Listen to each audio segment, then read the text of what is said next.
My fellow drinkers of protein and avoiders of soy, today we're going to look at Reflect tokens. We are also going to look at the stock market being rigged just like crypto. And I'm going to teach you how not to get fooled like everybody else is going to get fooled so we can continue on the journey of friendship. Now, when it comes to Reflect tokens, they always appear. And I can see why they do. It's very easy to trick people.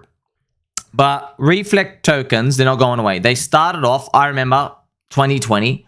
Maybe they were done in ICOs before that. But in 2020, they started to come out. And I want you to have a look at this. Look at this. There are so many. Look at this. You can't even see. This dude owns every single freaking Reflect token. Brrr. Look at all these tiny. This person just bought a whole portfolio of Reflect tokens. That's what they did. Now, with a Reflect token, it's always the same story. So, Reflect token, you buy in and there's a tax. So, there's a tax on the way in and there's a tax on the way out, right? Or they can change it around. So, this one, I just took an example. There's one here that's, the one coin here, it's got a 10% buy tax and then a 10% sell tax. Now, the meme coins do this. But the difference is the meme coin will send the treasury into a marketing budget, okay? I'm going to explain for you. So with meme coins and Reflect tokens themselves, they're all Reflect tokens. Everybody thinks it's a new innovative yield. It's like, whoa, look at this financial derivative innovation. But it's not. It's the same case of new dudes are paying the old dudes, right? Yes, some of them might call it pyramid, but it's a greater full Ponzi just like everything else. I can't say, okay, this is not going to work because it's a pyramid. Like, a whole life's a pyramid, man. Everything needs a pyramid of more money, friends. The whole money debt system, it's a pyramid, okay? We literally need to do this, okay? We print money and the debt's so big, they have to keep printing more and more money just to fill out the gaps, okay? So, yes, it's a pyramid, okay? Now, let's have a look at this. Reflect coins, okay? Reflection tokens, okay? Reflection tokens. So, you have a coin, all right? You have a coin, and then there's a pool of people. And people are in the coin. These little dots, everybody's in here, all right? So then what happens is when they all buy in, there is a 10% tax, okay? They go in. That 10% tax gets put somewhere else, all right? It just put somewhere else. Now, remember, how it's getting put somewhere else, it happens through the code. And a lot of retailers and new people who aren't familiar with this, they skip over this part. So they see it and they're like, okay, whatever. Okay, it gets put somewhere. And because they're not familiar with finance, it's usually retailers. It's usually just people like, not too experienced in the matter. They just see it as like an ordinary thing, right? Just like there's clouds outside and it's raining, or there's trees out in the park, right? You don't notice that there's a squirrel in the tree. So the money gets put on the side here, okay? And you see this yield. You're like, oh my gosh, this money, it's growing on trees, right? This pool of money is put in this place. And then what happens is, so you have this pool of money, right? And people then look at that pool of money, and usually the founder, the creators, the dApp makers, whatever it is, they do something with this money. They reroute it somewhere. So they go and they put it somewhere. Like, and friends, there's all these different ways. There's financial product A, financial product B, financial product C. It's like, oh my gosh, it's just going to be A, friends. Wow, there's A here and there's B, right? So it might be this. Let's give them names, right? So for example, they might have like, this is going to be funny. Okay, so number A just might be like, they might have just it might be like some rebasing financial yield, right? Rebasing financial yield, which is like some ohm thing, for example. They have that there. Then they also have B. And they might call it something like they just might call it like arbitrage yield, or like, stable coin yield. They use these words like, they might even use like AI generation, right? Passive income, passive just any of these words, man. Passive, staking, whatever it is. They use all these buzzwords to try to get you in. And then in C, they might even have another one. They'll use the classic DeFi terms. They might use like farming. They might use like words like reserves or like governance. Like they're buzzwords that lurk in the lexicon of the DeFi industry in crypto, and they're just on the outskirts. And they throw these buzzwords in. So you're looking at, rebase, financial yield, arbitrage, stablecoin, AI generation, passive income, farming, reserves, governance. So you see all these and you're like, whoa, there's financial innovation going on here. But what you don't know is it was just the tax from the people who came in. And so the money is getting in. So you know all these dots, these people are just grabbing this part of the money. That's it. Okay, they're just staking. They're just getting the part of the money. Now, what happens if this money shrinks? Well, it just relies on new people coming in, right? So new people will come in and then it becomes bigger again. New people come in. So you'll have to get more people in here. So let's just make this circle bigger. You have to get more people coming in. This is what happens. Okay, now you have more dots. So the taxes come in again and now you've distributed it again. And as long as it keeps going, it's a positive flywheel. Do you understand? So it is a positive flywheel. It's a flywheel. Let's change the font here. Here we go. So we start off here. You get more money. They do the yield part. It comes in and then they do it again. And what you might find as well is people will loop themselves around. So when they get the yield, they'll go back and rebuy the coin in question and they'll pay the yield again. And again, and it just keeps looping. And what happens is that loop of going back and forth, it's self-circular. So, remember I call it like a closed circle Ponzi? It's a closed circle Ponzi. People are moving in the same circle, all right? And they're seeing this. And people, what you don't know is that it's actually circling a drain. All right, it's circling a drain. Just like every altcoin, by the way. Every coin out there is circling a drain. But people don't know that it's circling a drain. They think new innovation. Now, what's the main issue when it comes to these? Why don't they ever succeed? They don't succeed because, remember, think about it. Does Bitcoin do anything?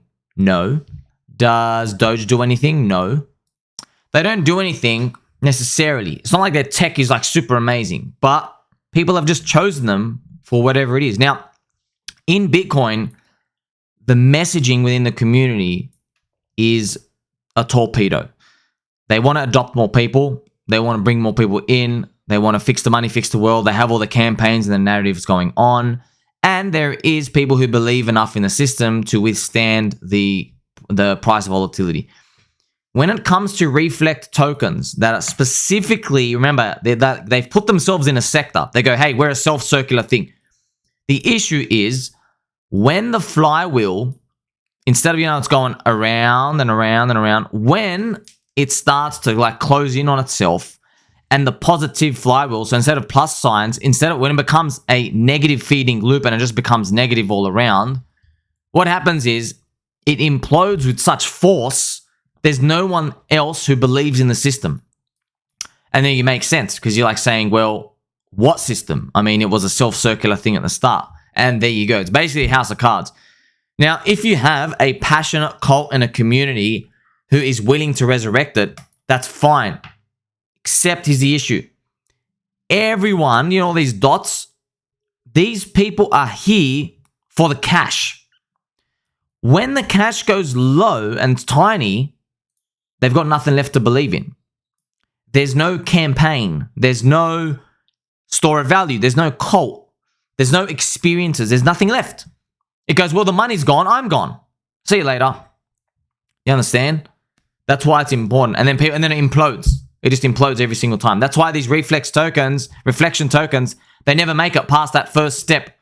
Sometimes, though, they make it really, really, really far. Because, this circle, see, it's a fool's game trying to predict how big is this circle going to get before it pops. You never know. You never know how much it's going to pops. And they use the same words every time. They go, you haven't done the research. You haven't researched it. You don't know what's going on. This one is different. You don't know what's going on. This is absolutely baitless. So, you're making everybody lose money. Blah, blah, blah. I've heard these thousands of times again. Go back to this dude, okay? This dude bought every single... Look at this. This is literally from Reddit, right? These are my list of reflection tokens that I've invested. I am a hodl for at least minimum a year. Please share your opinions. If you have a better reflection token, name it. By the way, it's from 2 years ago, okay? 2 years ago. All of them went to zero. Every single one. Now, why did this person do it? It's because every coin was earning money. Do you see? From the self-circular system. Every coin was like, oh, there's a tax, and then I'm getting money from new people joining in, and it's just all going to be great. Unfortunately, doesn't happen like that. You see, to get something to succeed, okay, you know this self-circular motion, you can't have it linked to making money cash like this. You need something else at the core. With Bitcoin has a campaign, store of value, right? Yes, number go up, but remember, number go up because we're recruiting more people, but not number go up because of the dollar value you're going to drain out of it. See? So that's where these things eventually fall apart. But of course, once in a while, you see ones that just go super, super far. And I really hope everybody who's in these, you got to be in super early. You never know when they end. And everybody thinks it's financial innovation every time. That's why, unfortunately, when they finally end, it's like, it's a classic turkey, the life of a turkey before Thanksgiving dinner. And you just don't know how long this part's going to be. Remember, Luna went for like a long time. Luna went for 3 years. So don't forget it, friends. Don't forget it. Everyone thinks it's innovative new yield, but it ain't really. It's just, it's that flywheel. You just don't know how long that flywheel is going to last. And talking about another flywheel, the stock market, the biggest flywheel of all, right? They have to keep debasing the currency to get people in. See, that's why the stock market never goes to zero. It's because people are working for fiat money. You understand that? So when there's a negative feedback loop, they print money and they stimulate to get people to do the transactions again so they can try to pump up the stock market. And then they do. They have their own nefarious ways of keeping up the stock market pumped. So that's why they try to reverse the flywheel. But if you're in like just a free market crypto, if the flywheel gets reversed, who's going to come save you? Everybody's like, the money's gone. You understand? You don't have like a whole nation working for the fiat currency to come debase it. So look how much of a scam the stock market is. The top 10% of people in the stock market own 90% of it. And the number did not get better over time. So, and people thought crypto was rigged. The only rigging is when they convince you that you are meant to trade and time the market instead of holding long term. You understand that? Tell me this. If trading was the way, why do the wealthiest people hold? Interesting. Answer me that. If leverage trading and all these ICO pumper dumps and all this, if it really was the way, why are the people on the top? Why do they just hold and accumulate more shares for the long run? Interesting to think about, okay? Maybe you've been lied to. Maybe trading isn't absolutely the way.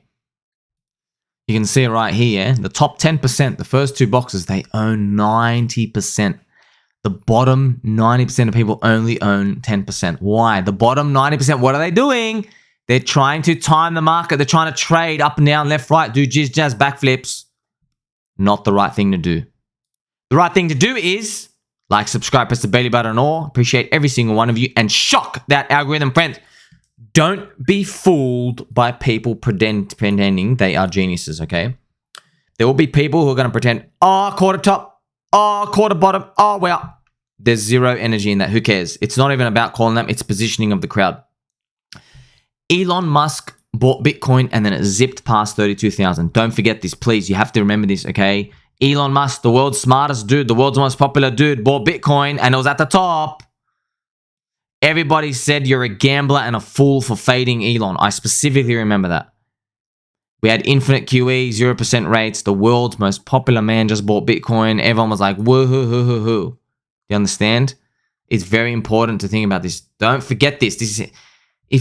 Look how telling it is. I mean, there's going to be something else that convinces us in the next cycle. I hope that it's a load of poop for us. I hope it's so obvious. But, you know, everyone thinks they're geniuses. But look at this.